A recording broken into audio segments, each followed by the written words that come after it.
I recently have been making a ton of statements and videos regarding the whole bankers versus crypto firms situation, especially when it pertains back to the Clarity Act.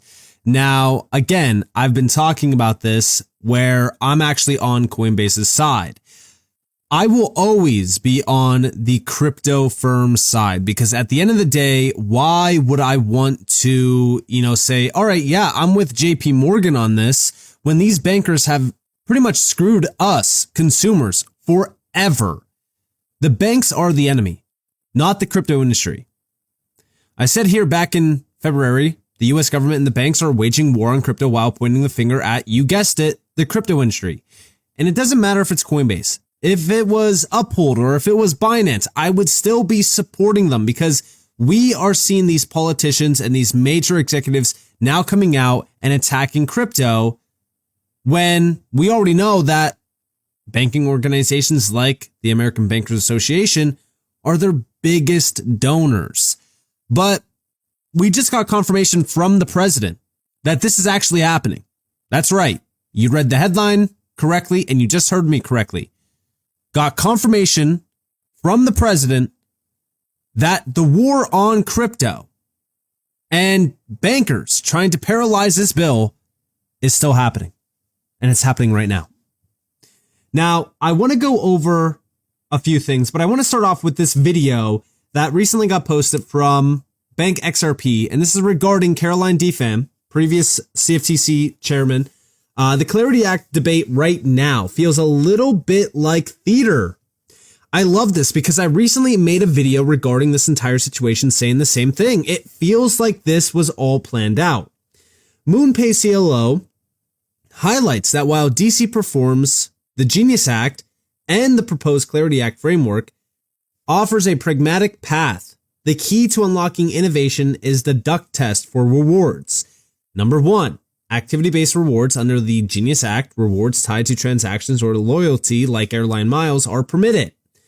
Shadow banking. If it functions like a passive savings or money market account, it triggers strict banking oversight. It is time for agencies to move past the drama and do the hard work of codifying these common sense rules to provide the industry with the certainty it needs. Check this out. I actually am surprised by the current impasse because I thought the draft that was released in January was so much improved from the one that was released last year. And, just following on the conversation from my colleagues up here on the panel, these are pretty common sense things to want to be able to provide rewards. And I think both sides agree on that. So I actually feel that the debate right now is feels a little bit like theater. And how do we solve this? How does the movie end?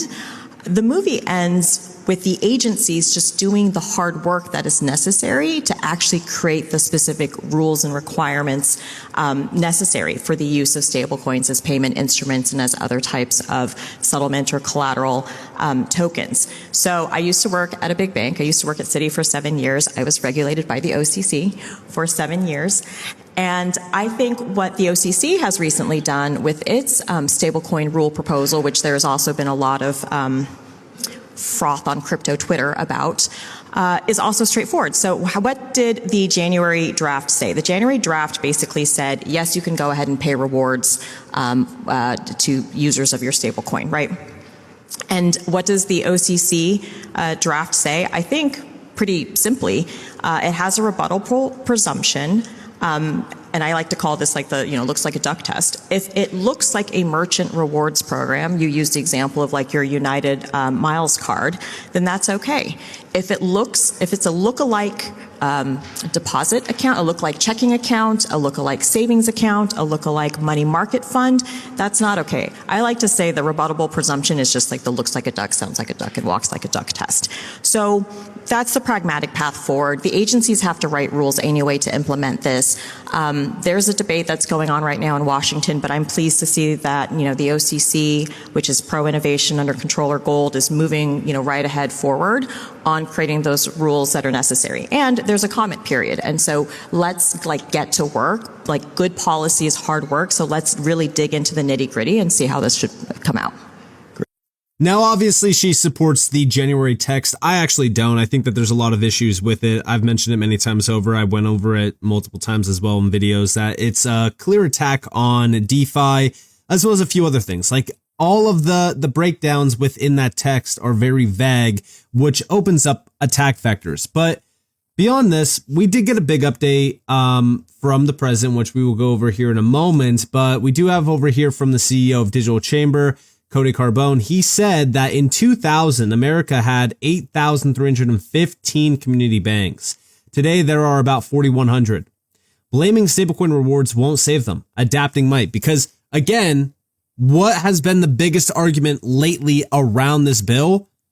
Well, it's going to kill the community banks. No, the community banks have been dying for years. And it's because at the end of the day, the big banks, we'll call them the sharks, if you will, JP Morgan, Citi, etc., they usually bail out the community banks because they are classified as too big to fail, which technically just means that, hey, if they go belly up, we're going to bail them out with printed money.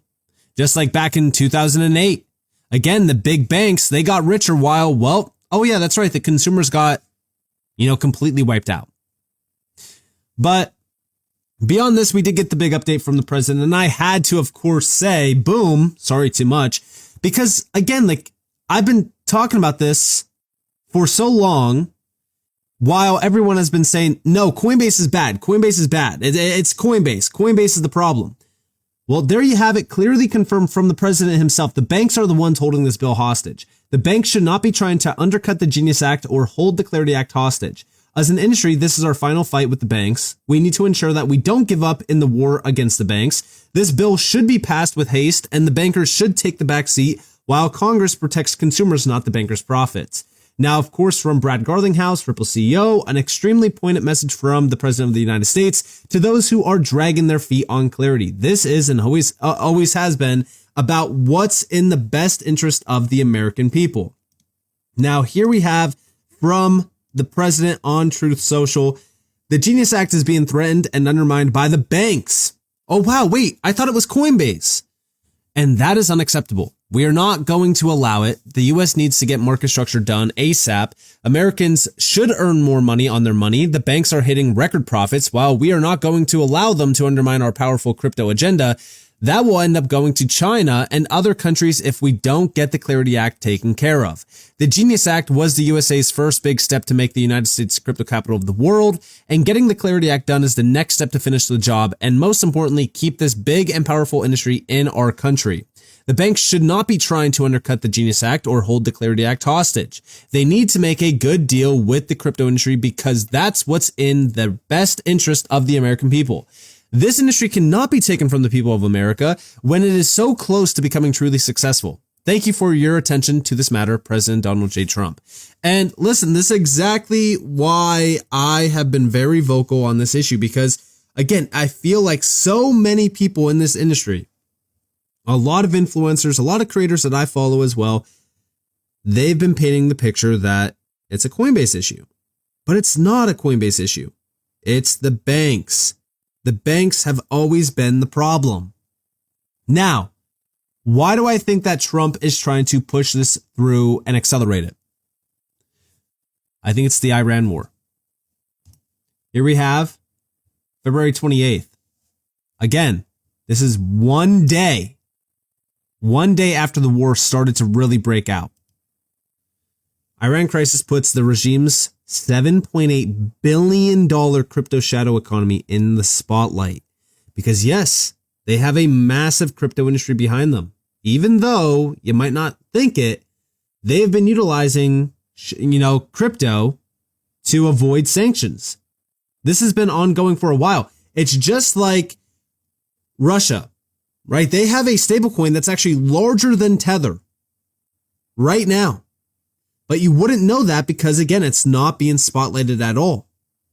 This is why right now crypto is such a big topic. And I do think that it's only going to accelerate. And I think that people are only going to be, more. I want to say this confidently.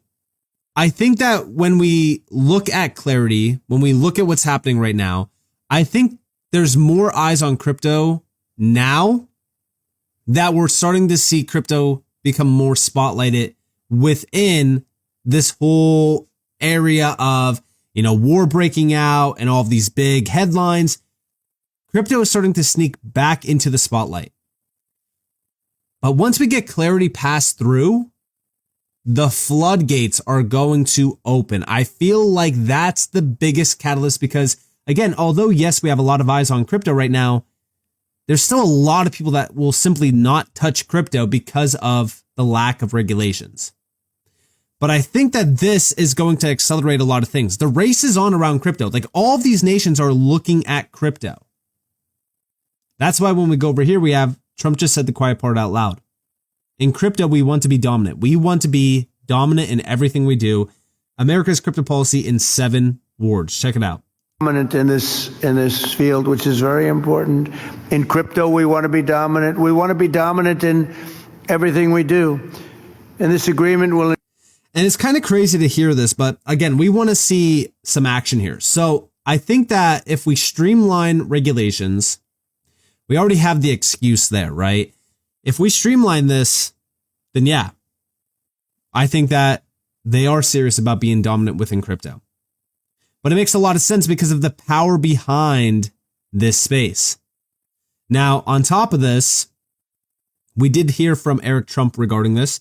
He said that the big banks, the very institutions that have held a monopoly and screwed their customers for years, offering near zero yields, agreed, on retail money market accounts, while crushing low balance accounts with exorbitant fees, are now doing everything they can to block the crypto industry from offering real benefits, perks, and rewards on their platforms. They are the greatest hypocrites and are in mass panic given they know they are losing the digital finance race. He also added this one as well.